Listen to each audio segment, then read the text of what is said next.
Shalom à tous. Alors, Paracha Chukat. Paracha exceptionnel. D'abord, on va dédier le cours pour Sami Amselem. Une grande bracha pour vous, matériel, spirituel, et pour toute votre famille. Alors, écoutez bien, on a une paracha exceptionnelle. On commence d'abord par la mort de Myriam. Et une fois que Myriam et Nevia, elle est partie de ce monde, il n'y a plus d'eau. Parce que le puits venait par le mérite, vous le savez tous, par le mérite de Myriam. Et là, il y a un problème. Les Israël réclament à Kadosh Baruch Hu, donne-nous de l'eau. On va mourir de soif. Et là, Hachem ordonne à Moshe et à Aaron de parler au rocher. Et vous le savez tous, il lui dit, prends ton bâton et parle au rocher pour faire sortir de l'eau. Et là, Moshe Rabbeinu va faire cette erreur qui va lui coûter cher, parce qu'au lieu de parler au rocher, il va frapper le rocher, et à cause de ça, il ne va pas rentrer en Eretz Israël. Mes chers amis, la question que je demandais, elle est très simple, et elle est très profonde. Dans la paracha Béchalach, Béchalach, c'est avant la sortie d'Égypte. Au moment de la sortie d'Égypte, il y a exactement la même scène. Il n'y a pas d'eau, les Bnei Israël vont mourir de soif. Et Hachem, il ordonne à Moshe, vous savez ce qu'il va leur donner? De frapper le rocher. Alors, je ne comprends pas. Pourquoi dans Béchalach, donc au moment de la sortie d'Égypte, Hachem, il ordonne à Moshe de frapper le rocher et tout se passe très bien, on ne va rien lui reprocher. Et là, dans notre paracha, Hachem va ordonner de parler au rocher. Et là, Moshe, il se dit, il a parlé, ça n'a pas marché, donc il a dit, peut-être que je dois frapper comme la fois d'avant. Et donc, il va frapper le rocher, et là, on dit, catastrophe très grave, tu rentres plus en Israël. Qu'est-ce qui se passe entre les deux? Alors, il y a beaucoup d'explications. Mais il y en a une qui est magnifique, du Tzemar Tzedek, qui est un des rabbis de Lubavitch. Regardez ce qu'il dit, c'est extraordinaire. D'abord, comme nous dit Rashi, vous savez que dans notre paracha, on est la 40e année.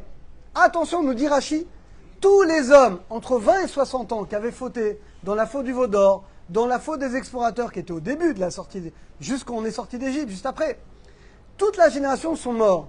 Donc là, on est la 40e année, tous les gens, bon, à part Moshe Rabbeinu qui n'est pas encore mort, mais sinon, tous les gens sont morts et donc ils s'apprêtent à rentrer en Eretz Israël. Alors que la paracha Béchalach, quand Moshe il a frappé, on était jusqu'à on sort d'Égypte. Quelle différence entre les deux? Eh bien, il nous dit, le Tzemar Tzedek, on ne parle pas de la même génération. La génération de la sortie d'Égypte, c'était des gens qui étaient durs. Pourquoi ils étaient durs? Parce que n'oubliez pas les pauvres, ils ont passé l'esclavage en Égypte pendant 210 ans. Donc ils ont vécu des choses horribles. Ils étaient assimilés aux Égyptiens, c'était des idolâtres. Comment il faut se conduire avec des gens comme ça? Il faut leur rentrer dedans. Il y a des fois des gens, ils ont besoin d'être durs. Et dit le Tzemar Tzedek, cette génération qui ont vécu l'esclavage, qui ont vécu des choses très très dures, qui avaient des mauvaises midotes, comme ça il dit. Les Juifs à l'époque, ils avaient des mauvaises midotes. Ils n'avaient pas encore reçu la Torah. Un Juif sans Torah, c'est pas super, vous savez. Donc là, Hachem, il a dû se conduire envers eux avec des coups.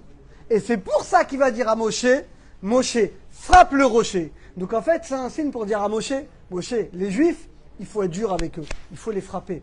C'est-à-dire que tu dois être dur avec eux comme un petit peu des enfants rebelles.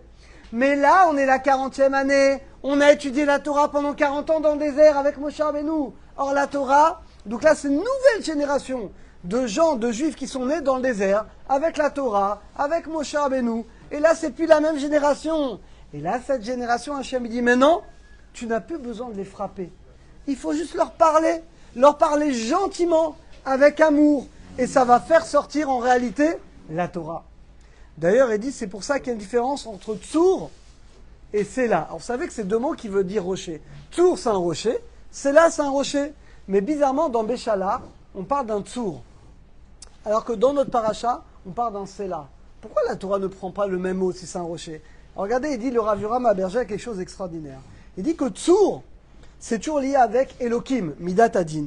Alors, il cite plein de versets. En Tsour Keloenu, Elokai Tsour Sabo. Il y a plein de versets. On voit que le rocher Tsour, c'est lié à Midat Adin. Alors que Sela, c'est aussi un rocher. Mais Sela, et vous savez, c'est quelle gamatria? Sela, tu dois le savoir toi.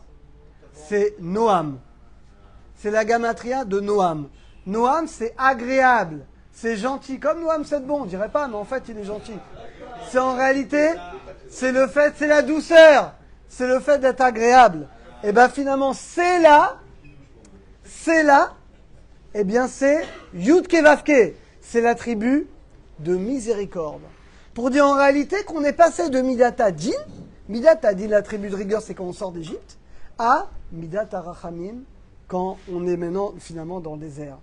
Et vous savez, la Gemara dit qu'un homme, il doit toujours, la gauche doit repousser, Asmol dochav yamin mekarevet, et la droite doit toujours rapprocher. Il y a des fois dans la vie, des fois même avec tes enfants, des fois avec des employés. Alors, il faut un certain équilibre. On dit qu'il faut être un petit peu dur, mais de la main gauche, la main faible de l'homme, et beaucoup d'amour, de gentillesse avec la main droite. Donc, il faut toujours trouver finalement l'équilibre entre les deux. Alors, il dit, le Rav Berger, il dit que ça, c'était dans les générations d'avant, où tu dois avoir un équilibre. Mais il dit, dans notre génération, et ça, c'est Rabbi de Lubavitch qui disait déjà, il dit que dans notre génération, il n'y a même plus la gauche qui repousse. Aujourd'hui, il n'y a que la droite. C'est que, on voit dans l'éducation des enfants, on voit aujourd'hui, c'est que par la gentillesse, par le chesed. Ça ne veut pas dire, évidemment, il faut quand même l'autorité. Mais aujourd'hui, l'essentiel, c'est Yad Yamin Mekarevet. C'est la droite, la Midat HaChesed, l'amour qui rapproche. Alors, Bezat Hashem, donc c'est pour ça que Moshe, maintenant on comprend. En fait, Moshe, écoutez bien, il était plus adapté au peuple d'Israël. Il est adapté au début parce qu'il les frappait, il les matait. Il fallait mater les Juifs, il fallait les frapper. Donc il a frappé le rocher d'Ambéchela quand on est sorti d'Égypte. Mais maintenant, Hachem lui dit, t'as pas compris Moshe, maintenant c'est terminé. Il faut leur parler. Et toi, Moshe Rabbeinu, t'es plus adapté. Donc maintenant, ce sera plus toi. Toi, tu vas mourir dans le désert. Et ce sera maintenant Yehoshua qui, lui, va avoir ce rôle-là de transmettre la Torah uniquement en parlant et non plus en frappant.